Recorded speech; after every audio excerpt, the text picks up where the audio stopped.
June 1988, Steve Vai. This is the skyscraper era. I'm always trying to find the best place to put these magazines to show you. It's a little weird. Ideally, you could read them through the text, and I don't have to read anything, but, I'm trying my best. It's weird photographing magazines, Leo. That's in case you don't know what Leo looks like. Of course, the endless Mike Varney ad. That guy must have had a gazillion ads across the late 80s and early 90s. That is cool. Man, did that make a splash when you saw that in the video? Holy cow.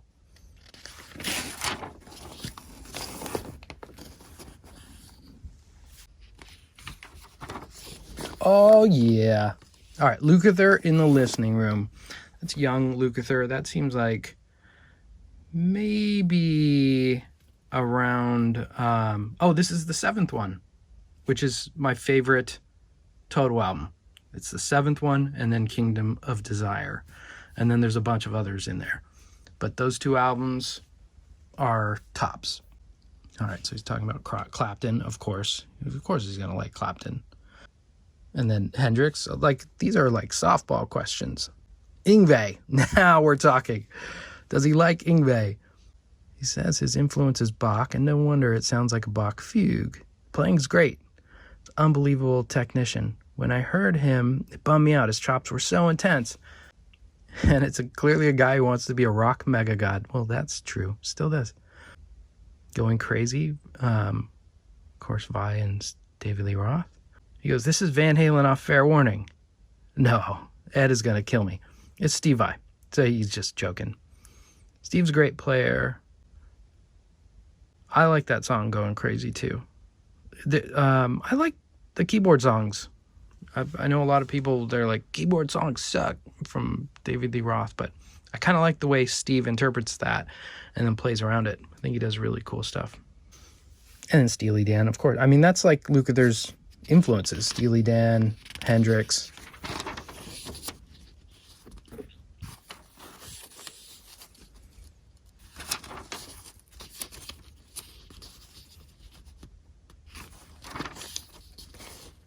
Ooh.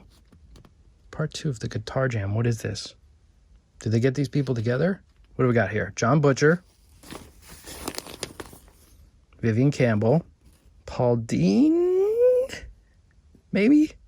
David Meniketti? Richie Sambora and Leslie West. I don't know who those other guys are.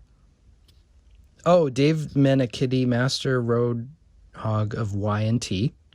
And then Paul Dean is Loverboy. Okay, so that's got to be Loverboy. He's got the Loverboy stance. I've seen that video. What's the optimum place to play and hear music? According to Leslie West, in my bathroom. When my balls vibrate, I know the marshals are doing their job. I feel that air and go, woo! That's amazing. Do we even need to read the other ones? Hilarious. What's the best live show you've seen? Leslie says Cream. Paul says Hendrix. Vivian, U2. Dave says Hendrix.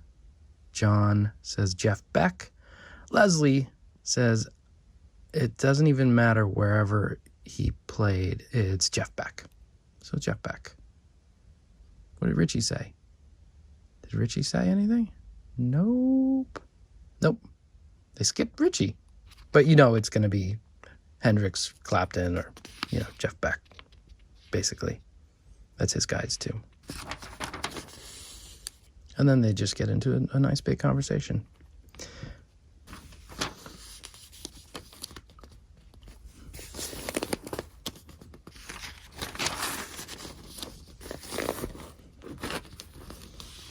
I really like that finish. I could get down with this. I think that's cool. Do you guys get off more live than making records? John, I do. Dave, I do. John, that's hard. Yeah, Richie's not answering those questions. That's who I want to hear from. The man. What is this song? Oh, this has Killer of Giants and Skyscraper. Skyscraper is one of my favorite David Lee Roth songs, and it's not like a rocker. It is like a prog rock. That really blew my mind when I heard it as a kid. Oh, Killer of Giants. This is so good. Actually, if you haven't seen the live version, what is it called? It was the thing that came out on VHS with the live Ozzy on VHS with Jake. That's an incredible version of Killer of Giants. Incredible solo. I mean, it's better than the album. So good. Steve's the best. So good. Bass Player Summit. Skip. Yep. Skip. Oh, Trevi. So Trevor Rabin is one of my favorites of all time. Absolutely one of my favorites of all time. So good. And I think it's like, he's really like a studio guy. I mean, he's clearly a rock star and stuff too, but he's like a nerdy rock star. Like the way Rush, and yes, they're rock stars, but they're not like, it's not like sexy rock stars. They're like nerdy rock stars. And like, this is why Trevor Rabin is so awesome. He's all about the studio, and he's like, I'll craft the sound and like use my 5 compressors and just, so cool. What is this album around? This is Big Generator, which is also a great album. Live, you basically stay with the Strat. It can be distracting to change guitars all night. Sometimes you see guys changing guitars every song. It never changes the sound that much. I found my focus is far more clear if I don't change too many times. I'll change for different tunings. I need the Strat to sound more like the West Tone or Pantera. I've got a Bradshaw rig with MIDI controller and an EQ, and I'll EQ it. Yeah, there you go. When I was younger and would watch shows, that's like, bring out all the guitars. I want them to change guitars every song. I'd be bummed if they didn't. What kind of background do you like to solo over? Shoot High, Aim Low is a very moody background. Oh, that song is so good. If you haven't heard that and you want to hear some like incredible like 80s clean tones and like great playing, a great song, go find that. Stevie Vai with a sexy picture. All right. Is your best work when you just spit it out? No, it's a moment when it's captured. Whether it's my best work or not is hard to say. I don't know what my best work is. I must have written 25 songs to listen to. Sometimes Dave would listen to 30 seconds of a song, and if he didn't like it, it's gone. So you have to have twice as much material. I have a 24-track studio. I took the songs and went into my studio and demoed them. Dave heard the demos and thought they sounded really good. We spent the next 8 months trying to reproduce the demos in the studio. I flew a lot of my guitar parts and solos in from the demos, which were originally one pass to get stuff over with. So everyone would have something to listen to. Knucklebones, Paradise, and Perfect Timing were the exact same solos from the demos, but I redid them. I tried flying in the demo solo from Skyscraper, but we redid the song at a slightly different tempo. Damn Good is exactly the demo. For Hot Dog and a Shake, all the guitar solo stuff was flown in from the demo. Stand Up, 2 Fools a Minute, and Hina were right from the demo. The only thing that was laid down before I did the solos, or before the concept of the solos were solidified, were the vocals. I don't know if I read that right, but whatever. Oh, here you go. What's the idea behind playing 2 necks on the Heart guitar in Paradise video? I've got to come clean with you on this. I got the idea to play a guitar like that years ago. I always wanted to build it. Then I heard Michelangelo was doing it. I haven't heard him yet, but I hear he's very proficient on it and does some really wonderful things. I can barely do it at all. Michelangelo should get the credit for it, not me. Are you playing that live, or is it just for video? He says, I'm not playing it. It arrived halfway through making the video. It's for the video. Got it. Talks a lot about, like, from a production point of view, the vocals on Skyscraper, which is not really all that interesting in terms of a guitar magazine, right?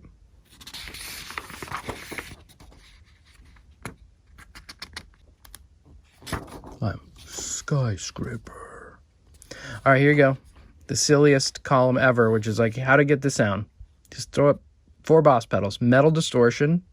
That is definitely not the way I would go. A delay. Okay. Mix at 100. What pedals are they using that you could just put a mix of 100 and think you're going to, like, all you're going to hear is the delay? Stereo chorus and another delay at a mix of 100. Yeah, that's going to sound terrible. Some Rycooter.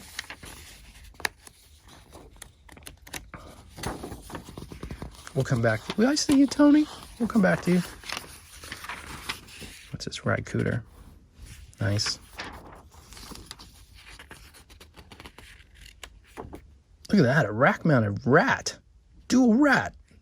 I don't know how practical that is, but that's pretty baller.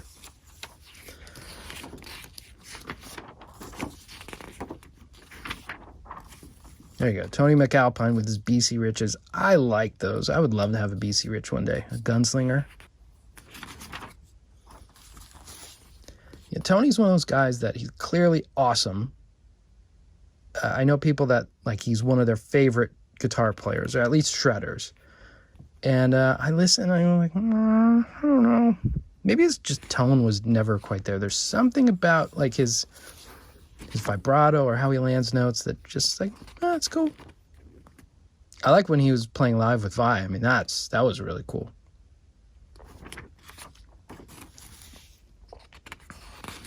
Oh gosh, the Gem 777. If you could just go back in time and buy as many as you can, and now you sell them today, it's like that was the, like, Bitcoin cryptocurrency of the era, is old gems. If you could have hang on to them.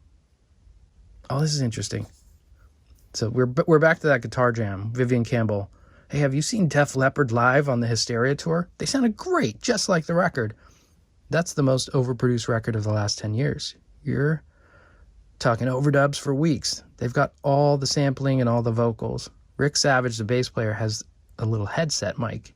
You don't even notice. They sound incredible. I would have thought that would be a very difficult album to put across live. Well, sir, you're about to find out, because not long after you will be joining those boys.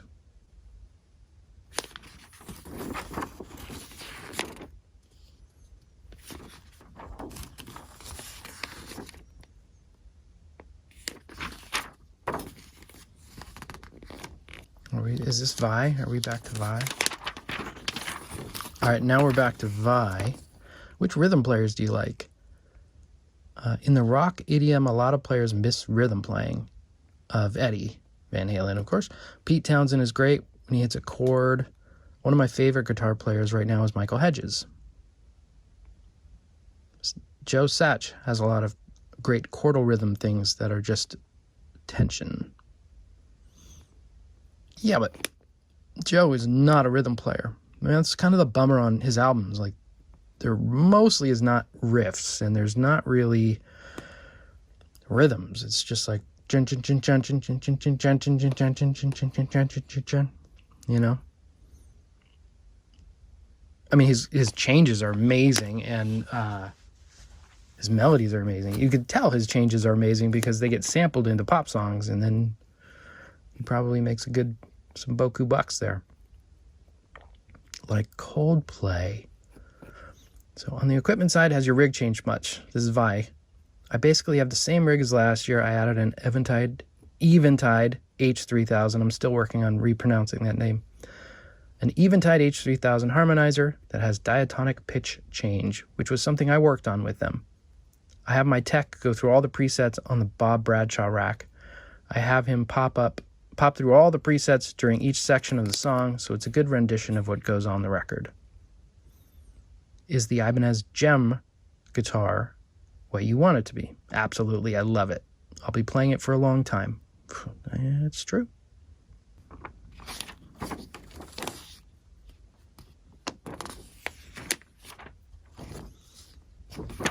There you go. You know, this is one of those magazines that had some good transcriptions in there. couple cool ones. But I don't know if there was too much meat on the bone, but that's fine. Time to get back to work. Right on. Thanks for watching. See ya.